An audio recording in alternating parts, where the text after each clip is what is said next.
Sir Namakkal மாவட்டம் எந்த அளவுக்கு விசாரணை நான் கடந்த காலங்களில் இது போன்ற உயிரிழப்புலாம் ஏற்படும்போது ஒரு விசாரணை குழு அமைப்பாங்க, விசாரணை அதிகாரிகள் விசாரணை செய்வாங்க. ஆனால் இறுதியில் மருத்துவமனை எந்த தவறும் இல்லை அப்படின்ற மாதிரி நிறைய செய்திகள் கடந்த காலத்தில் கேள்விப்பட்டிருக்கோம். எந்த விதமான ஆக்ஷன் எடுக்காத சொல்லலாம். இப்போ இந்த விவகாரத்தை கையாளுறது புதிய ரைட். அதாவது ஒவ்வொரு சர்ஜரியுமே அது எலெக்டிவாக இருந்தாலும் பிளான்டாக இருந்தாலுமே ஒரு எமர்ஜென்சி தான். இந்த சர்ஜரி பார்த்திங்கன்னா ஒரு ஜென்ரல் அனஸ்தீசியா கொடுத்து தான் இந்த சர்ஜரி பண்ண வேண்டிய சூழல் இருக்குது. ஜென்ரல் அனஸ்தீசியானா உங்களுக்கு தெரியும், பேஷண்ட்டுக்கு மயக்க மருந்து கொடுத்து அந்த சர்ஜரி முடியும் வரை அவங்க மயக்க நிலையிலே இருப்பாங்க. சர்ஜரி முடிந்ததுக்கு பிறகு தான் திரும்பவும் ரிவைவ் பண்ணுவாங்க. இது பார்த்திங்கன்னா ஒவ்வொரு சர்ஜரியுமே ஒரு எமர்ஜென்சி தான். நார்மலாகவே சில லட்சத்தில் ஒரு கேஸ் அது மாதிரி சில காம்ப்ளிகேஷன்ஸ் வர வாய்ப்பு இருக்குது. இதை தவிர மெடிக்கல் நெக்லிஜென்ஸ் இருக்கிறதுக்கும் அது மூலமாகவும் சில இறப்புகள் நடந்திருக்கு. இதற்காக தான் முதலமைச்சரே நேரடியாக இதில் தலையிட்டு இந்த மருத்துவ குழு ஒன்று அமைக்கணும்னு சொல்லியிருக்காங்க. மருத்துவ குழுக்கு நாங்கள் என்ன சொன்னோம்னா, நியாயமான வெளிப்படையான விசாரணை நீங்கள் மேற்கொள்ளுங்கள். யாரோ எந்த ப்ரெஷரும் உங்களுக்கு தேவையில்லை. என்ன இருக்கோ என்ன உண்மையோ அதை நீங்கள் அங்கே போய் விசாரிச்சுட்டு சொல்லுங்கன்னு நம்ம சொல்லியிருக்கோம். அவங்க விசாரணை முடிச்சுட்டு வந்துட்டாங்க. மேபி இன்றைக்கி இல்லை நாளைக்கு அவங்க என்ன சொல்கிறாங்கன்னு பார்த்துட்டு ஒன்று மட்டும் நான் நிச்சயமாக சொல்கிறேன், முதலமைச்சர் அவர்கள் உத்தரவில் சொல்கிறேன், நியாயமான விசாரணை நடக்கும். அவரும் நேரும் பட்சத்தில் கண்டிப்பாக உரிய நடவடிக்கை எடுக்கும். கடந்த சில தினங்களாக சென்னையில் இருக்கக்கூடிய ஒரு தனியார் மருத்துவமனை மின்கடை ஏற்படுத்திருக்காங்க. மருத்துவமனை வளாகங்கள் அந்த மின்கடை ஏற்படாமல் இருக்க என்னென்ன மாதிரியான நடவடிக்கை எடுக்கணும்? முதலமைச்சர் மருத்துவமனையில் இருக்கக்கூடிய ஜெனரேட்டர் பராமரிப்பு என்பது பொதுப்பணித்துறை வசம் தான் இருக்கும். மருத்துவ பணியாளர்கள் பராமரிப்புகள் என்ற ஒரு விஷயம் இருக்கு. இந்த துறைகளாம் முதலமைச்சர் இதை குறித்து நேற்று பேசினாரு. எல்லாத்தையும் ஒவ்வொரு இபி மினிஸ்டர் முக்கியமாக பார்த்தீங்கன்னா பொதுமக்கள் அதிகம் பாதிக்கக்கூடிய இந்த துறைனா மருத்துவம், இபி அது மாதிரிலாம் இருக்கிறதுனால அதுலேயும் குறிப்பிட்டு மருத்துவமனைகளுக்கு இப்போ பார்த்தீங்கன்னா வென்டிலேட்டர், நிறைய ஆக்சிஜன், இது எல்லாமே இப்போ எல்லாமே மின் சப்ளை தேவைப்படுது. ஸோ அதனால் இந்த மாதிரி இன் ஃப்யூச்சரில் தடையற்ற மின்சாரம் மருத்துவமனைகளுக்கு, அரசு மருத்துவமனைகள் மட்டும் இல்லாமல் தனியார் மருத்துவமனைகளுக்கும் சென்றடையணுங்கிறத முதலமைச்சர் அவர்கள் இதை நேரடியாக இதை பார்த்து நீங்கள் இன்டர் டிபார்ட்மெண்ட் கோஆர்டினேஷனோட அது பண்ணுங்கன்னு உத்தரவிட்டிருக்காரு. நாங்கள் அதை பற்றி பேசிட்டோம். ஆல்ரெடி இபி மினிஸ்ட்ரிட்டையும் அவங்க செக்ரட்டரிட்டையும் பேசியிருக்கோம். இனிமேல் வருங்காலத்தில் அது மாதிரி தடை ஏற்படாமல் நான் பார்த்துக்கிறேன். அரசு மருத்துவமனை முதல்வர்கள் குறிப்பிட்ட மருந்துகள் அவங்களே வாங்கிக்கலாம் அப்படின்னு சொல்கிறாங்க. ஒரு ஆள் அது வெளிப்படை தன்மை இல்லாமல் அது லோக்கல் பர்ச்சேஸுங்கிறது சப்போஸ் ஒரு ட்ரக் இங்கே ஷார்ட் சப்ளையில் இருக்கலாம். அப்படிங்கிற சமயத்தில் எமர்ஜென்சிக்கு அந்த ட்ரக் இல்லைங்கிறதுனால அது ரேராக தேவைப்படுற ட்ரக்காக கூட இருக்கலாம். பெரும்பாலும் காமனாக யூஸ் பண்ணாத ட்ரக்கை தாண்டி ரேராக ட்ரக் இருந்தால் ஒரு சில சமயங்களில் நம்ம லோக்கல் பர்ச்சேஸ் நம்ம அலோவ் பண்ணுறோம்.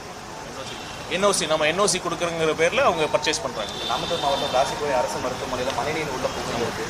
அந்த மாதிரி அதுக்கான என்ன ப்ரிகாஷன்ஸ் நம்ம எடுக்கணும்? அதான் இது பார்த்தீங்கன்னா இப்போ இன்னைக்கு நேற்று நடந்த பிரச்சனை இல்லைங்க. அந்த ஒரு மழைநீர் வருதுன்னா அது 50-60 வருஷமாக நடந்த அரசில் ப்ராப்பரான மழைநீர் வடிகால் சிஸ்டம் இல்லாததான் இதுக்கு பிரச்சனை. இப்போ ஓவர் நைட்டில் ஒரே நாளில் இதுக்கு தீர்வு கண்டிப்பாக நமக்கு கிடைக்காது. கண்டிப்பாக இது எல்லாம் எல்லா டிபார்ட்மெண்ட்டும் இப்போ பார்த்தீங்கன்னா அந்த முனிசிபல் டிஸ்ட்ரிபியூஷன் ராசிபுரத்தில் மட்டும் இல்லை, நான் சொல்ல போனால் நான் போட்டியிட்ட தொகுதி மட்டும் இல்லை, தமிழ்நாட்டில் இருக்கிற அனைத்து நகரங்கள்லேயும் கிராமங்கள்லேயும் ஒரு இடத்துல கூட முறையான கழிவுநீர் வசதி இல்லைங்கிறது தான் உண்மை. அதுதான் நிதர்சனமான உண்மை. இது எல்லாத்தையும் ஒரு சிஸ்டமிக்காக சரி பண்ணால் தான் இந்த மாதிரி பிரச்சனையை நம்ம தடுக்க முடியும். ஆட்சி பொறுப்பேற்ற கொஞ்ச நாட்களே குற்ற சம்பவங்கள் அதிகமாக இருக்குன்னு எதிர்கட்சி குற்றச்சாட்டிட்டு இருக்காங்க. பிரச்சாரத்தில் நிறைய வசனங்கள் பேசினார் முதல்வர். ஆனால் இப்போ என்ன பண்ணுறாரு அப்படிங்கிறத அதாவது குற்றம் இல்லை, எதிர்கட்சிகள் அவங்க இன்னும் அந்த தோல்வியிலிருந்து அவங்க வெளியே வரல. அந்த மைண்ட் செட்டில் அவங்க ஏற்றுக்கவே முடியல. அதனால் பேசிகிட்டு இருக்காங்க. நாங்கள் அவங்களோட விமர்சனங்களை ஆக்கப்பூர்வமாக நாங்கள் பார்க்குறோம். என்னென்னா மக்களுக்கு என்ன தெரியப்படுத்தணும்னா, ஒரு குற்றம் நடக்குதுன்னா அதன் மீது ஒரு காவல்துறையினருக்கு எந்தவித அழுத்தங்களும் இல்லாமல் ஒரு நியாயமான விசாரணை மேற்கொண்டு அது மூலம் ஸ்பீடி ட்ரையல் அது மாதிரி உடனடியாக உடனடின்னு சொல்கிறத விட நியாயமான அந்த உரிய நேரத்தில் அந்த தண்டனை சட்டப்பூர்வமாக கிடைத்தால் குற்றங்கள் தடுக்கப்படும், குற்றங்கள் குறையும். இது வரைக்கும் இப்போ தான் இத்தனை வருஷமாக இந்த மாதிரி ஒரு காவல்துறையினருக்கு ஒரு சரியான ஒரு ஃப்ரீடமே இல்லாமல் அரசியல் தலையீடு அதிகமாக இருந்ததுனால தான் இந்த மாதிரி அவங்களும் சுதந்திரமாக செயல்பட முடியாத ஒரு சூழல் இருந்தது. அதுவும் இன்னொரு காரணம் குற்ற செயல்கள்லாம் நடக்குதுன்னா அதுக்கு காரணம் இந்த போதைப்பொருள் பயன்பாடு தான். எந்த அளவுக்கு போதைப் பொருட்கள் பயன்பாடு அதிகமாக இருக்குன்னு உங்களுக்கே தெரியும். இதெல்லாம் எல்லாமே அட்ரஸ் பண்ணால் தான் குற்றங்கள் குறையும். எங்கள் தரப்புல முதலமைச்சர் அவர் ரொம்ப உறுதியாக இருக்கார். இந்த மாதிரி குற்ற செயல் நடக்கிறப்ப அவர் பர்சனலாக தலையிட்டு ஒரு பக்கம் காவல்துறையினருக்கு ஒரு சுதந்திரமான ஒரு செயல்படக்கூடிய ஒரு சூழல் உருவாக்குறார். இன்னொரு பக்கம் அந்த போதை மருந்துகளோட கட்டுப்பாட்டை, அவங்களோட சப்ளையை, அவங்களோட சேல்ஸ் எல்லாத்தையும் ப்ரிவென்ட் பண்ணுறதுக்கான முயற்சிகளும் மேற்கொண்டுட்டு இருக்காரு. கூடிய விரைவில் இந்த மாதிரி குற்ற செயல்கள் குறையுங்கிறது தான் எங்களோட தாவேகா அரசு தனது கொண்டாட்ட மனநிலையிலிருந்து வெளியே வரல, அதனால தான் குற்ற சம்பவம் நிறைய நடக்குதுன்னு அண்ணாமலை போட்டு என்ன சொல்றாரு? கொண்டாட்ட மனநிலையிலிருந்து தாவேகா இன்னும் வெளியே வரல, அதாவது தாவேகா கொண்டாட்ட மனநிலையிலிருந்து இன்னும் வெளியே வரல, அதனால தான் இவ்வளவு குற்ற சம்பவங்கள் தமிழகத்தில் இருக்க பாஜக முன்னாள் மாநில அண்ணாமலை தெரியும். அது அவரோட கருத்துங்க. அமைச்சர்கள் எல்லாருமே வந்து அரசு மருத்துவமனை சிகிச்சை செங்கோட்டையன் அவர்கள் தனியார் மருத்துவமனை இல்லை, அதை இங்கே பாருங்க. அதாவது அமைச்சர்கள் மட்டும் இல்லை, எல்லா பொதுமக்களும். இப்போ நீங்கள் இத்தனை பேர் மீடியா பர்சன்ஸ் இருக்கீங்க, ஒரு நிமிஷம் அதான் நான் சொல்லிடுறேன். இத்தனை பேர் நம்ம எத்தனை பேர் அரசு மருத்துவமனையில் போய் சிகிச்சை பெற்றுருக்கோம் சொல்லுங்கள். நீங்கள் பண்ணுறீங்க அதாவது இன்னும் எங்களோட லட்சியம் என்னென்னா, எங்கள் அரசு முடிவில் அனைத்து தரப்பட்ட மக்களும் அரசு மருத்துவமனைக்கு போய் ஒரு சிகிச்சை மேற்கொள்ளலாம். அவங்க அங்கே ஒரு ஒரு சுகாதாரமான ஒரு தரமான சிகிச்சை கிடைக்கும் அப்படிங்கிற நம்பிக்கையை ஏற்படுத்துறது தான் இந்த அரசோட லட்சியம். அரசினுடைய கொள்கை முடிவுப்படியாக இருக்கக்கூடிய பட்சத்தில் 8000 கிளினிக்குகள், தனியார் கிளினிக்குகளுக்கு கிளினிக்கல் எஸ்டாப்ளிஷ்மெண்ட் ஆக்டின் அடிப்படையில் விரைந்து அதற்கான அனுமதி கொடுக்குறது எந்த விதத்தில் சரியாக நல்ல வேலை கேட்டீங்க. இது நாங்கள் ஒரு அஃபிஷியலாக ப்ரெஸ் ரிலீஸ் கூட கொடுத்தோம். இந்த சந்தர்ப்பத்தில் மீண்டும் அதை பற்றி நான் தெளிவுபடுத்த விரும்புகிறேன். இப்போ பார்த்தீங்கன்னா புதுசாக 8000 கிளினிக் ப்ரைவேட் மருத்துவமனைகளுக்கு நாங்கள் ஆரம்பிக்கணும் அப்படின்னு சொல்லி நாங்களாம் அனுமதி கொடுக்கல. ஏற்கனவே பார்த்தீங்கன்னா கிட்டத்தட்ட 7 வருஷமாக இந்த ஒரு கிளினிக் இதுனா ஒரு பெரிய hospital, multi speciality 100 bedded hospital இல்லை, 8000 அப்படி கிடையாது. ஒரு சின்ன ஒரு 10க்கு 10 ஒரு அறையில் ஒரு டாக்டர் ஒரு கிளினிக் நடத்தணுன்னா கூட அதுக்கு பர்மிஷன் வாங்கணும் கிளினிக்கல் எஸ்டாப்ளிஷ்மெண்ட் ஆக்டில். நான் சொல்கிறது அதான் மக்களுக்கு நல்லா தெளிவாக நான் சொல்ல விரும்புகிறேன். ஏதோ 8000 மல்டி ஸ்பெஷாலிட்டி ஹாஸ்பிட்டல் தமிழ்நாட்டில் ஆரம்பிக்க போகுது அப்படி கிடையாது. ஒரு சின்ன கிளினிக் அது ஆரம்பிக்கிறதா இருந்தால் கூட இந்த கிளினிக்கல் எஸ்டாப்ளிஷ்மெண்ட் ஆக்டில் ஒரு பர்மிஷன் ஆகணும். இது என்ன கடந்த ஆட்சியில் அதுக்கு முன்னாடி ஆட்சியில் எப்படி இருந்ததுன்னா, அது ஒரு வெளிப்படை தன்மை இல்லாமல் ஃபஸ்ட்டு அப்ளை பண்ணவங்களாம் கிடைக்காம அதில் சில அவங்களோட இன்ஃப்ளூயன்ஸை பயன்படுத்தி முன்னாடி கடைசியாக அப்ளை பண்ணியிருந்தாலும் சீக்கிரம் வாங்குறாங்க. அதில் சில கரப்ஷன் சார்ஜஸும் இருந்தது.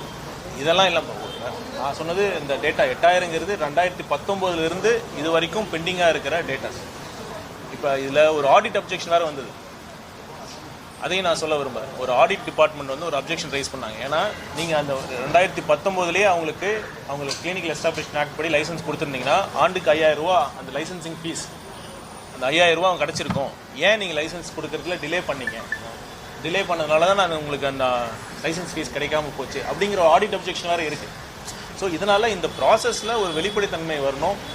நமக்கு தனியார் மருத்துவமனையில் சில டாக்டர்ஸ் இருக்காங்க. தமிழ்நாட்டில் டாக்டர்ஸ் அதிகம், எல்லாருமே நம்ம அரசில் வந்து நம்ம எம்ப்ளாய் பண்ணுறதில்ல, டிமாண்டும் அதிகமாக இருக்குது. ஸோ அப்படிங்கிறப்போ ஒரு ப்ரைவேட் ப்ராக்டிஸ் பண்ணணும்னு ஒருத்தர் விரும்புகிறப்ப அவங்க வெளிப்படைத்தன்மையாக அவங்க அந்த கண்டிஷன்ஸ்லாம் ஃபுல்ஃபில் பண்ணிட்டா அந்த ப்ராசஸை ஸ்ட்ரீம்லைன் பண்ணுறதுக்காக வெளிப்படைத்தன்மையாக பண்ணணுங்கிறது தான் முதலமைச்சரோட உத்தரவு. அதை தான் நாங்கள் பண்ணணும். அது இன்னொரு செய்தி என்ன சொல்கிறேன்னா, அந்த 5000 லைசன்ஸ் ஃபீஸுங்கிறது எல்லாத்துக்கும் பொதுவாக இருக்குது. ஒரு சின்ன கிளினிக்னாலும் சரி, இன்னொரு 2 பெட் இருந்தவங்களுக்கு பொதுவாக இருந்தது.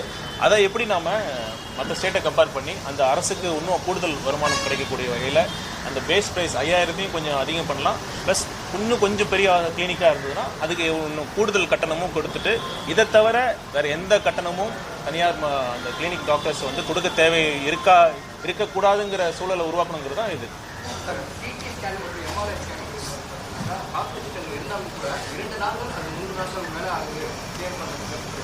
அதுக்காக உடனடியாக அவசரத்துக்கு வேறு வழி இல்லாமல் சிடி ஸ்கேன் மட்டுமே 2500 ரூபாவும், எம்ஆர்ஐ ஸ்கேனுக்கு அதிகமான தொகையும் வாங்குறதாக குறிப்பாக அரசு மருத்துவமனைகள் காப்பீடு திட்டம் இருந்தால் மட்டும்தான் அதுக்கான சிகிச்சை வழங்கக்கூடிய நடைமுறையை கடந்த சில வருஷங்களாக தொடர்கதையாயிருக்கு. சர்ஜரியே வந்து காப்பீடு திட்டம் இருந்தால்தான் பண்றாங்க அப்படின்ற இல்லை, காப்பீடு திட்டம் அந்த மாதிரி கண்டிப்பாக கிடையாது. காப்பீடு திட்டம் இருந்ததுன்னா அந்த இன்சூரன்ஸ் கம்பெனிலேருந்து பணம் வரும், அவ்வளோதானே ஒழிய எல்லாத்துக்கும் முதலமைச்சர் தெளிவாக சொல்லியிருக்காரு. இந்த எல்லாத்துக்கும் இந்த கல்வி மற்றும் மருத்துவம் ஒரு அடிப்படை உரிமை. அதனால் கண்டிப்பாக வந்து அவங்களுக்கு தேவையான சிகிச்சை அளிக்கப்படும். நோயாளிகளுக்கு முறையான ரீதியில் வந்து டாக்டர் பயன்படுத்தவில்லை அப்படின்றது ஜிபே மூலியமா தான் வந்து இப்போ இந்த ஜிபே மூலியமா மட்டும்தான் வந்து பணங்கள் பெற்று வந்திருக்கிறாங்க அரசு மருத்துவமனைகள். இந்த மாதிரி தகவல் இருந்தால் சொல்லுங்கள். கண்டிப்பாக நான் 100% கரெக்டாக இருக்குன்னு நான் சொல்லலை. இந்த மாதிரி குறை இருந்தால் சொல்லுங்கள். எங்கே இருக்கோ நாங்கள் சரி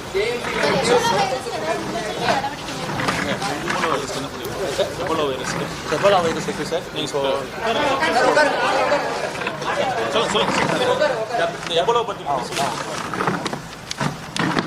director of public health DPH கீழே எபோலா வைரஸ் சம்பந்தமாக WHO கொடுத்த எல்லா அறிவுரைகளின் படி கவர்மெண்ட் ஆஃப் இந்தியா ஹெல்த் அறிவுரைகளின் படி we have taken action. we have எல்லா ஹாஸ்பிட்டல்ஸுக்கும் எல்லா ஏர்போர்ட் எல்லா சீபோர்ட் சம்பந்தமாக அது இருக்கிற எல்லா deputy director health services are taking all action.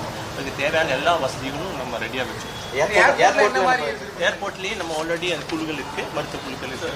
அந்த குழுக்களும் செயல்பட்டு வருகின்றன. அதுக்கான குவாரண்டைன் சென்டரும் நம்ம ரெடி பண்ணி தயார் நிலையில் குவாரண்டைன் சென்டரும் ரெடியாக இருக்குது. பரிசோதனை அந்த டீட்டெயில்ஸ் நான் உங்களுக்கு